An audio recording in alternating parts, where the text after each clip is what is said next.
সবাইকে সশ্রদ্ধ সালাম। ওয়েলকাম টু ওপেন জানালা। আজকে আমরা একটা নতুন এপিসোড নিয়ে আপনাদের সামনে হাজির। জামাতকে নাস্তা নাবুদ করে ইসলামী আন্দোলন, চরমোনাই পীর সাহেবের দল সমঝোতা ছাড়াই তাদের জোট ছেড়েছে। আসুন আমরা পাবলিক, আমাদের সামাজিক যোগাযোগ মাধ্যমে কারা কারা কি বলছে সেগুলো পর্যায়ক্রমে শুনি, তারপর আমরা বিশ্লেষণে আসবো। শেষ পর্যন্ত কঠিন থাবা মেরে বসেছেন।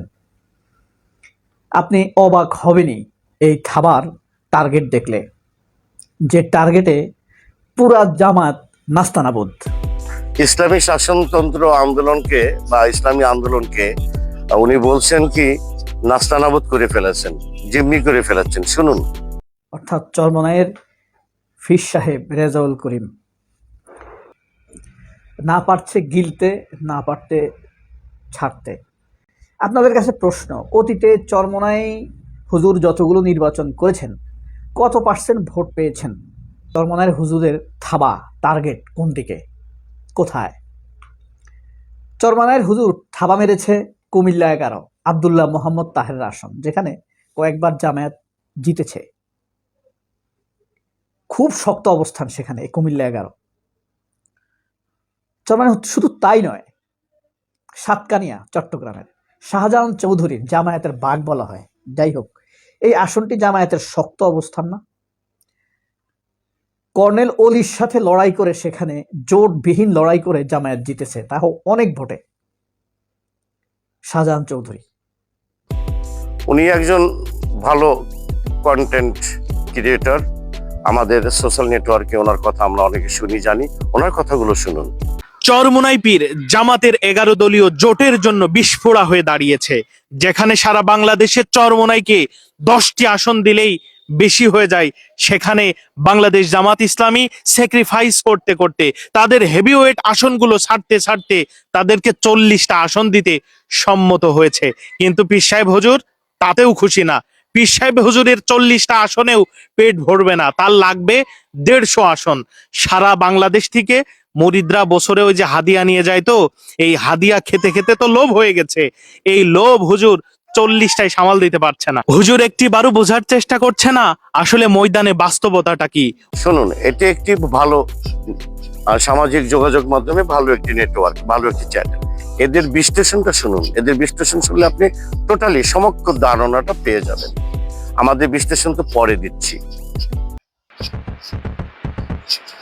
জামায়াতে ইসলামী এবং চরমোনাই পীরের দলের গত 3টা নির্বাচনের রেজাল্টটা খেয়াল করেন।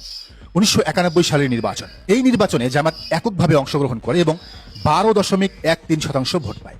আসন পায় 18টি। ইসলামী আন্দোলন বাংলাদেশ এই নির্বাচনে 0.27% ভোট পায়। আসন 0টি। 1996 সালের নির্বাচনে জামাত 8.61% ভোট পায়। আসন পায় 3টি। আর ইসলামী আন্দোলন সে সময় ভোট পেয়েছিল 0.03%, আসন 0টি। 2001 জামাত পায় 4.28% ভোট, আসন পায় 17টি। ইসলামী আন্দোলন সেই নির্বাচনে 0.01% ভোট পায়, আসন পায় 0টি। 2008 নির্বাচনে চরমোনাই 0.94% ভোট পায়, আর জামাত জোট সেই নির্বাচনে পেয়েছিল 4.7% ভোট। এখন কথা হলো, এই যে চরমোনাইয়ের 150 আসন দাবি, তারপর 100 এর নিচে নামতে না চাওয়া, এসব আসলে কোন চিন্তার আলোকে? তাদের ভোটের শতাংশ কত? এরপর তাদের কিছু বুদ্ধিজীবী দেখতেছি হার্ট ফেল করতেছে যখন তারা শুনতেছে যে জামাত তাদেরকে 30 থেকে 35টি আসন দিতে চায়। জামাতের একক ভোট 1991 থেকে 12% বেশি, এতে কোনো সন্দেহ নেই। তারপরও সব বাদ দিয়ে জামাতের একেবারে নিম্নটাও যদি ধরি, তাও 4%। আর চরমোনাইয়ের জন্য 2008 হাইয়েস্টটা ধরলে 0.9%, আর সবচেয়ে নিম্নটা যদি ধরা যায় তাহলে তাদের ভোট হলো 0.1%। অর্থাৎ জামাতের সবচেয়ে নিম্নটা আর চরমোনাইয়ের সবচেয়ে উচ্চটা ধরলেও 5%, মানে 5 ভাগের 1 ভাগ। জামাত যদি 5টা আসন নেয় তাহলে চরমোনাই 1টা। জামাত যদি 200 আসন পায় তাহলে চরমোনাইয়ের পাওয়া উচিত 40টা। শুনলেন সব কজনের মন্তব্য। এই 3জন কি বলছে। আমাদের কোনো মন্তব্য নেই, আমরা কারো দলে নেই, কারোর সাথে পক্ষ নেই। বিচারের ভার টোটাল জনগণের। জামাত এনসিপি জোট দীর্ঘদিন ধরে আলোচনা করে, সেই আলোচনার কথা এখন একটা খনার বচনের কথা মনে পড়লো। আলোচনায় কোনো আলো নেই, আছে শুধু চনা।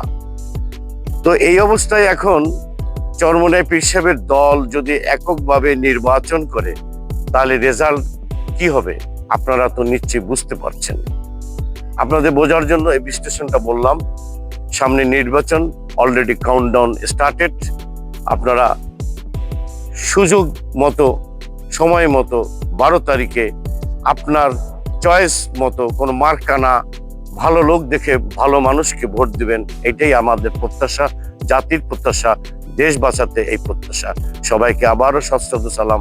আমি করিম মুস্তফা, ওপেন জানালা, বাংলাদেশ।